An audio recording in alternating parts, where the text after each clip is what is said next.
with tungsten weights being as expensive as they are, I like the ones that you actually tie on. Those ones that go in there and then just pinch your line, waste of money, in my opinion.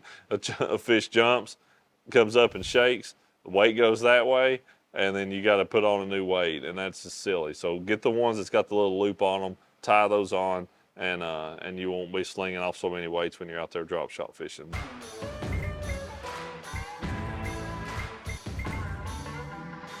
Hey everybody, welcome back to the technique of the month. And I'm a bit rusty because it's been a minute since I filmed one of these, so just bear with me. But this is for August, and you know, honestly, August can be pretty tough fishing.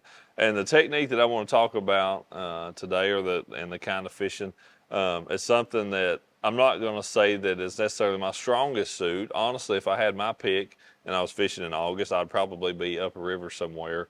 But there's times when that just doesn't apply, and times when maybe you can't do that, or maybe you've had a big rain system and it's, you know, blown those areas out, and so you've got to fish in the main part of the lake. So this for me would kind of be a maybe not what I would pick first, but something that definitely can work, and I have done well with at times when I certainly need to do that. And this technique, kind of what I've named it, is offshore finesse. You know, August being later in the summer like it is, those fish that are still offshore, the ones that have been offshore for a long point in time, have probably been beat on pretty hard and can be pretty difficult to catch, especially on the stuff that I like to catch them on. You know, a big crankbait, swim baits, bucktails, you know, that kind of stuff. Those fish can get pretty doggone hard to catch. And a lot of times they're going to be setting up in the same kind of places.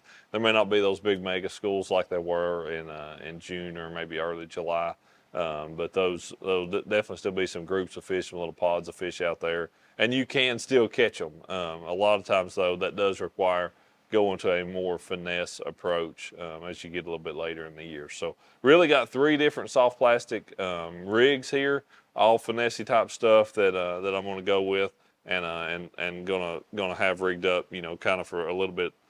Each one's kind of got its own application. So first one we're going to start with, obviously that's a drop shot.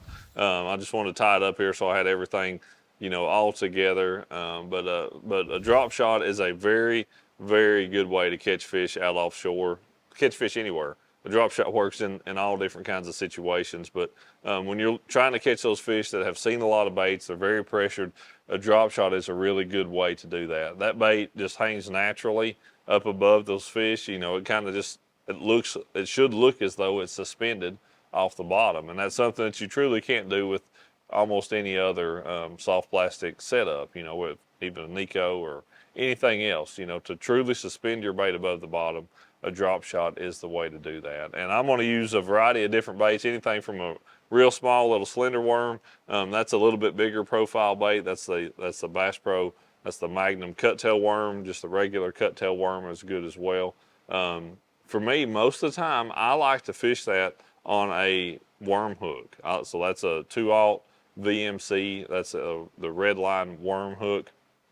And I like that because, one, it hooks the fish really, really well. And 2, it's completely weedless. I can throw this in open water, and I can throw it right in a brush pile. And I just need one drop shot rigged up to do that with. So I really like Texas rigging my worm on a worm hook on my drop shot. So having that set up, you know, just matching the size of your hook to your bait, really important there. But then you're going to hook those fish really well, and I'll be able to catch them with that. For me, on the drop shot weight itself, you know, with tungsten weights being as expensive as they are, I like the ones that you actually tie on. Those ones that go in there and then just pinch your line, waste of money, in my opinion. A fish jumps, comes up and shakes, the weight goes that way, and then you got to put on a new weight, and that's just silly. So get the ones that's got the little loop on them, tie those on, and you won't be slinging off so many weights when you're out there drop shot fishing. But drop shot is one.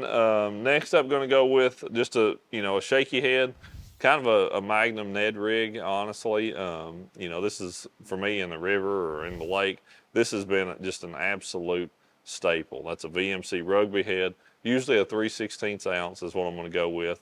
And then a Bass Pro 4-inch sticko is my preferred bait on that thing. I like, honestly, this bait is more slender up towards the front, and then it actually kind of gets fatter as you get back here towards that tail section. And when you watch this thing, you know, going through the water and falling and stuff, that little bit fatter tail section really kind of swims a little bit. And I catch so many bass on that little simple rig, and it works well out there, out offshore. And again, it's something that you have a very high hookup ratio with, even though it's weedless. You know, you can just barely cover the point of that hook just a little bit with that sticko, and then you can fish that thing right in heavy cover and still be able to hook those fish really well with it. So that's another one. Is a shaky head. Last, probably one that I feel like I get as many bites on as anything anymore, especially fishing in this kind of situation, is a Nico rig. So, you know, a Nico rig, the big difference with it compared to a wacky worm is truly that hook position. The fact that the hook is in line with the worm, to me, that's going to make it a Nico rig. Plus the fact that I'm going to have a nail weight in this end of it down here. So when it's on the bottom, you know, it should be sitting like that. And then as you work it, that's going to allow that tail to really move and stuff. But having that weight down in the fat part of the worm, and then rigging it up like that, you know, for that Nico rig. And again, I like a weedless hook on that. That's the Redline VMC weedless wacky Nico hook. Typically a number 1 is what I'm going to go with. A number 2 or number 1 does most of the damage. And that's that Magnum cuttail worm again, in a plum color. Plum is really, really hard to beat in the summertime. And that worm on a Nico, I really like the way that it moves. I'll throw the regular finesse worm on there a lot too. But those are three of the three of the rigs. And then the nice part with this, we're going to go over the rod and reel, and then we'll jump into the actual technique part of it a little bit. But the rod and reel, same setup for all three of those. This is a 7-1 medium action Johnny Moore's Platinum rod. This rod does a really good job for handling any of the soft plastic rigs that I fish on a spinning rod setup, size 30 spinning reel. Then I've got 10-pound Bass Pro Shops of that XPS braid, and then typically a 10 or 12-pound test XPS fluorocarbon leader is what I'm going to have on there.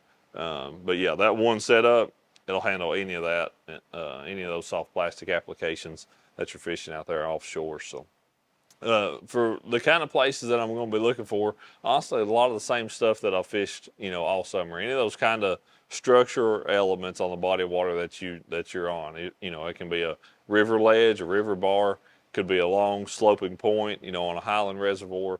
And something that I do see, I feel like happens more a little bit later in the summer than it was so much so early on, is that those fish tend to relate to the actual cover a little bit better and a little bit more so. So if there's, you know, a very defined rock pile, or if there's some brush or some stumps, it seems like those fish really relate to that cover a little bit more and are a little bit easier to catch when they're around that cover. Those fish that are out, you know, kind of out in more open water, or just on those, just on those structure elements, can be a little bit more difficult to catch. But the ones that are actually in that cover, in and around that cover, typically will bite a little bit better this time of the year. So when you're out there graphing, side imaging, looking at those places, if you notice, you notice some brush, you notice some bigger rock or something, definitely drop a waypoint on that, and be sure you go back and really fish those areas thoroughly, you know. So that's a big thing for me as you get a little bit later into the summer.